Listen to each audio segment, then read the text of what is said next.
बिस्मिल्लाहिर्रहमानिर्रहीम। आज मैं आपको बहुत ही शानदार स्नैक बताने लगी हूँ, स्वीट पोटैटो स्नैक या शकरकंदी के स्नैक्स। उसको मैंने क्या किया था, दो के मैंने पीसेस कर लिए थे उसको धोने के बाद, और उसको मैंने 20 मिनट के लिए बॉईल कर लिया था। और फिर मैंने नाइफ़ से चेक किया था, जब वो पूरी अच्छी तरह से गल गए थे, पक गए थे, तो मैंने उसका पानी सारा छान लिया था छन्नी में। और उसके बाद उसके ऊपर से मैंने उसके छिलके रिमूव कर दिए थे। और उसके बाद ये इतनी शानदार है, आपको एवरीडे जो 400% विटामिन ए है वो आपको शकरकंदी से मिलता है। आपके इम्यून सिस्टम को ये स्ट्रॉन्ग करती है और बहुत सारे बेनिफिट हैं इसके।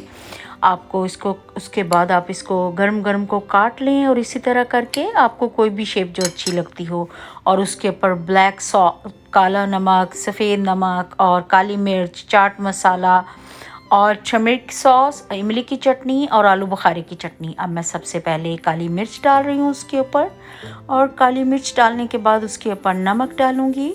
बहुत थोड़ा सा हल्का सा नमक डाला है, और नमक डालने के बाद उसके ऊपर मैंने चाट मसाला डाला है। चाट मसाला फेवरेट है मैं हूँ। और उसके बाद मैंने इमली की चटनी डाली है। आप घर भी बना सकते हैं, पर मुझे अवेलेबल थी तो मैंने घर में भी अक्सर बनाती हूँ, पर वो नो शुगर एडेड बनाती हूँ। अगर चाहें तो आप मेरे जाके पूरे इसमें देखें, मैंने नो शुगर एडेड भी बनाई है। और उसके बाद उसके ऊपर आलू बुखारे की चटनी डाली थी, और इतने यमी फ्लेवर बना था स्नैक, मिनटों में बनने वाला और बहुत यमी, और thousands of benefit you can get from शकरकंदी। थैंक यू गाइस फॉर देखने के लिए। अल्लाह हाफिज़।